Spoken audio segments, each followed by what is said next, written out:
Professor da Era Digital: a exploração de temas e conceitos na era digital. Olá, eu quero conversar com você hoje um pouquinho sobre esse momento de entendimento em relação à era digital. Bom, só por essa expressão era digital, a gente já percebe que pode haver aí mais um conjunto, um combo de expressões que a gente precisa se familiarizar, entender melhor como elas podem ser relacionadas no nosso cotidiano, não é verdade? Então, olha só, a minha pergunta inicial para o entendimento das coisas é: você também está comprando ou valorizando uma experiência em vez de um produto? Bem, no mundo contemporâneo, a gente tem essas questões relacionadas, por exemplo, ao universo econômico, que tem um nome específico para isso: economia compartilhada, né? Quando a gente não precisa ter uma casa em determinado lugar para se hospedar em uma casa, quando a gente não precisa ter um carro determinado para se locomover e utilizar e chegar de um lugar a outro. Quer dizer, isso tudo, em termos de economia compartilhada ou em termos de conceitos contemporâneos, tem a ver também com revolução digital. E o que é que isso tem a ver com educação, será? Olha só, quando se fala em mais valorizar a experiência em vez de um produto, em vez de ter um bem, de ter um carro ou ter uma casa, a gente deve muito a conceitos como este: modernidade líquida.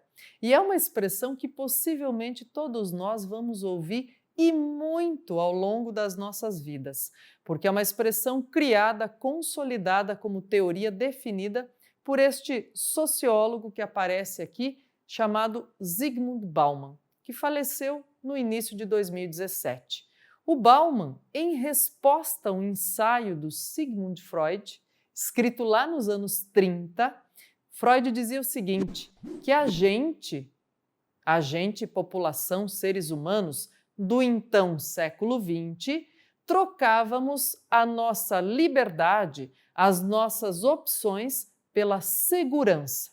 Pela segurança que uma carreira sólida, única e exclusiva num lugar apenas, num trabalho apenas ao longo da vida pudesse dar, por relações familiares confortáveis que nós vivêssemos ao longo de uma vida inteira e que nós trocávamos qualquer tipo de possibilidade de outras liberdades ou de liberdades como um todo por esse tipo de segurança. Segurança afetiva, segurança do trabalho, segurança econômica, segurança social. Ainda que isso impactasse de maneira significativa no nosso comportamento, quem sabe nas nossas ousadias e nas criatividades. Estou falando no plural, né? Justamente pelas possibilidades, pelas liberdades. Bem, na segunda metade do século XX, o Bauman vai dizer assim: peraí, Freud, deixa eu responder para você que não é bem assim que está funcionando mais, né? As pessoas estão, pessoal e profissionalmente, escolhendo outras coisas ou sendo impelidas, empurradas a fazer outras opções. Como assim? Em termos de trabalho, é possível que gerações vindouras, agora de século XXI, experimentem, e isso é uma projeção feita a partir da teoria da modernidade líquida, experimentem mais ou menos de 7 a 10 experiências de trabalho, tenham diferentes conceitos e diferentes formações ao longo da vida e não prezem por uma única e exclusiva formação ou carreira. Também é possível, e esse comportamento é muito visto e muito analisado pelo Bauman ao longo da segunda metade do século XX, é possível que as pessoas passem a escolher mais as suas relações, a sua integração social e afetiva. Um exemplo muito prático para isso, me parece que é possível, na visão que ele usa para consolidar essa ideia das relações sociais e afetivas, é possível que as pessoas cada vez mais escolham com que família ou que família vão eleger para dividir, para trinchar o peru de Natal, ou se vão fazer uma ceia de Natal ou não. E esse processo, então, vai respondendo, vai refutando, contrariando o comportamento descrito pelo Freud lá no início do século XX. Bom, o que isso tem a ver com a educação formal ou com a educação como um todo, eu pergunto ainda uma vez. A ideia de modernidade líquida consolida, embasa e explica os nossos comportamentos em relação à educação, em relação ao conhecimento, em relação aos nossos afetos, ao nosso trabalho, à nossa maneira de lidar com a vida. Se é tudo isso, obviamente tem a ver com a educação formal e com aspectos práticos do nosso cotidiano. Mais ainda, o que é bem importante, por que se chama de modernidade líquida? É em oposição justamente a uma modernidade sólida, nesse sentido mais explícito da coisa, do tipo, olha, sólida de cercadinha, fechada, definida, consolidada. E líquida no sentido de fluida, de volúvel, volátil, evaporável, né? E que as escolhas e as mudanças e as opções podem ser tantas que podem levar o indivíduo a perder o foco também. Então, há apenas benefícios ou malefícios na modernidade líquida? Não. Possivelmente seja esse comportamento o responsável pela quantidade e qualidade de experiências diferentes que o indivíduo terá ao longo da vida. Também é ele o referente e o responsável pela quantidade de serviços que nós temos à disposição e de opções de serviços também. Então, quer dizer, existe aí uma confluência de fatores para a gente entender que, sem compreender ou sem buscar referência na modernidade líquida, a gente não consegue entender muito bem essas novidades das relações das pessoas com o conhecimento ou das novas gerações com o conhecimento. Como elas praticam o uso do conhecimento enciclopédico, que já está na grande nuvem da internet, em relação às suas decisões, às suas escolhas, ao seu cotidiano, né? Em relação às habilidades e competências que elas precisam demonstrar para resolver problemas próprios e coletivos, mas locais do dia a dia. Então, vale bastante a pena a gente se amparar e refletir mais a respeito da modernidade líquida do Bauman. E como lidar, então, com essa temática da disrupção promovida pela passagem de uma modernidade sólida para uma modernidade líquida? Parece que nós estamos já passando ou já passamos desse momento mais crítico no sentido de enxergar que esse comportamento existe, que essa novidade existe. Mas parece que nos falta muito ainda como sociedade, como seres humanos, como professores ou estudantes, como habitantes de um mesmo planeta, entender que as relações são estabelecidas aí por todas as nossas ações individuais que refletem no coletivo. Então, essa ideia da disrupção do quadradinho, do sólido, ou da imagem tradicional que se faz da sala de aula para outras possibilidades complementares ou até substitutivas em diferentes momentos, ainda é uma temática que vai longe e que a gente precisa refletir a respeito. Em outros itens, como é que a gente faz isso, hein? A gente anda rápido ou devagar? Começa rápido? Como tudo isso se relaciona à educação? Bom, a ideia é passo a passo e a gente vai ver muitos materiais, muitas pessoas discutindo hoje, né, isso na atualidade, dizendo assim, olha, o tradicional ou o ensino tradicional não precisa e nem deve ser desprezado, desrespeitado ou criticado de maneira assim completamente refutada, né? Rechaçada, dizer tem que deixar de lado. Não. A ideia é, nós somos frutos de uma sociedade tradicional, de uma escola tradicional.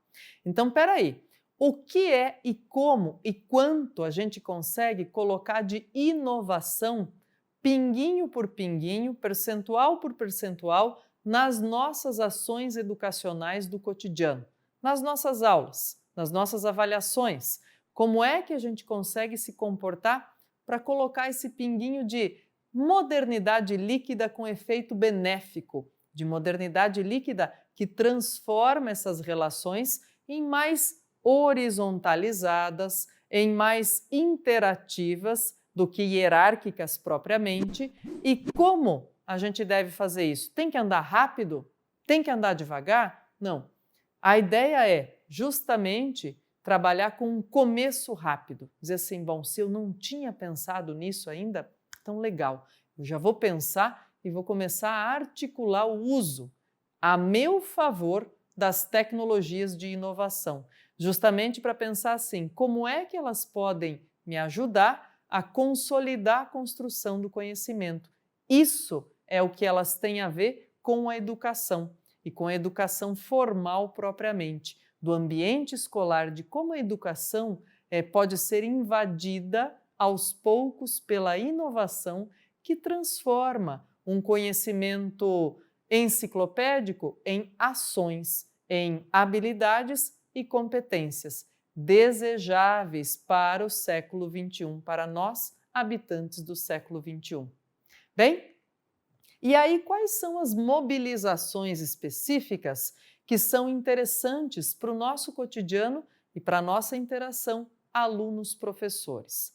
Transformações sociais e novas tecnologias, conceito de público e privado, mindset e inteligência artificial e internet das coisas.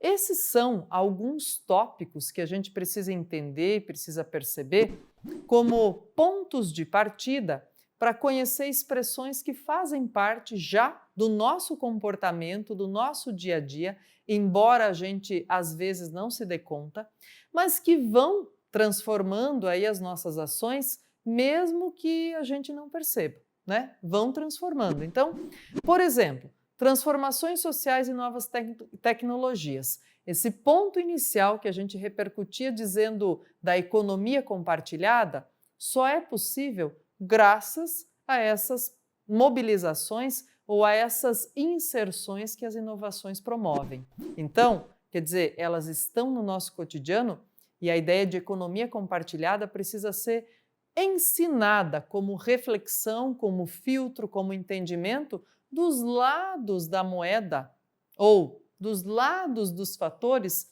que estão em jogo aí nas relações sociais, econômicas, de trabalho e nas projeções, nos efeitos que isso gera.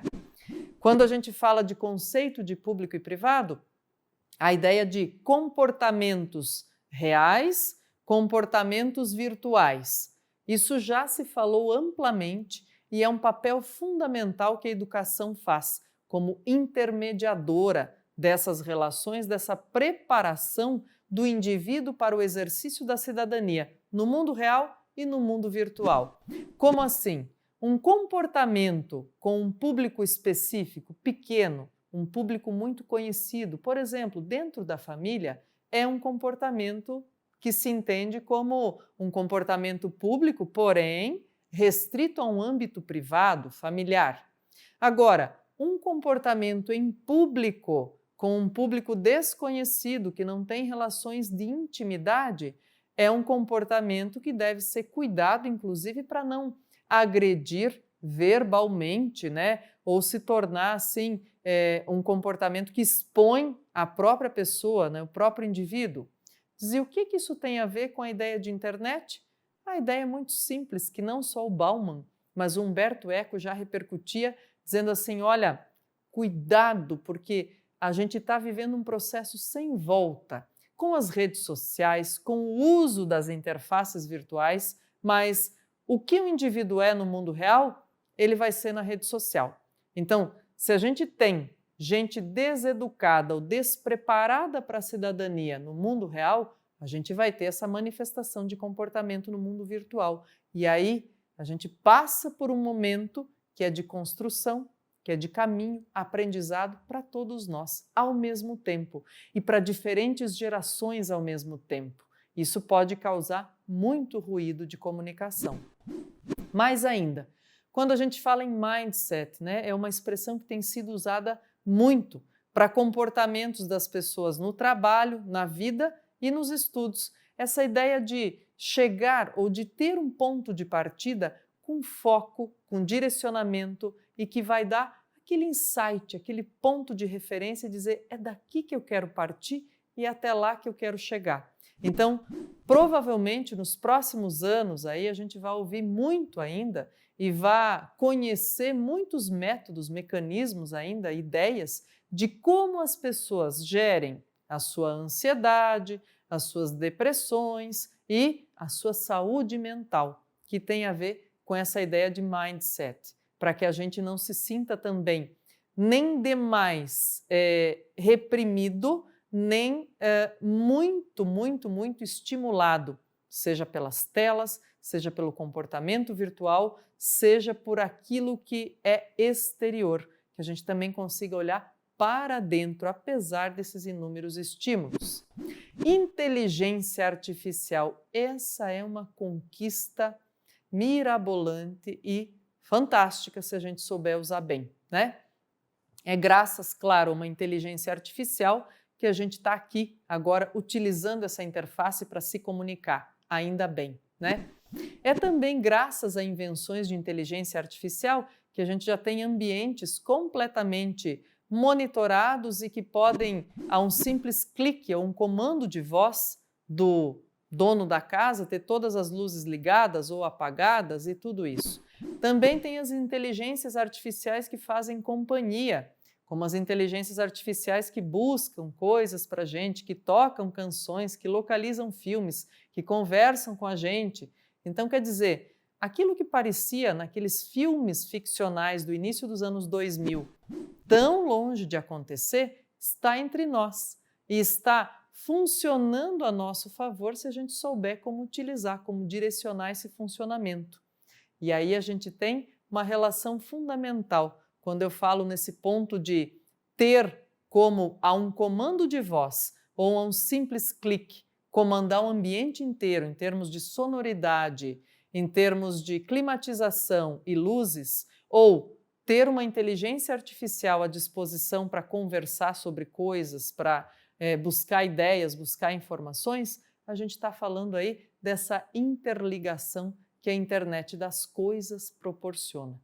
Então, há uma série de informações, uma série de exemplos, de ideias e de palavras ou expressões que a gente precisa ter mais familiaridade ao longo do século XXI. Por quê? Porque isso faz parte do nosso processo educacional efetivo, individual, formal e, mais ainda, faz parte da construção do conhecimento para que a gente chegue, de fato, a um patamar de construção de cidadania plena.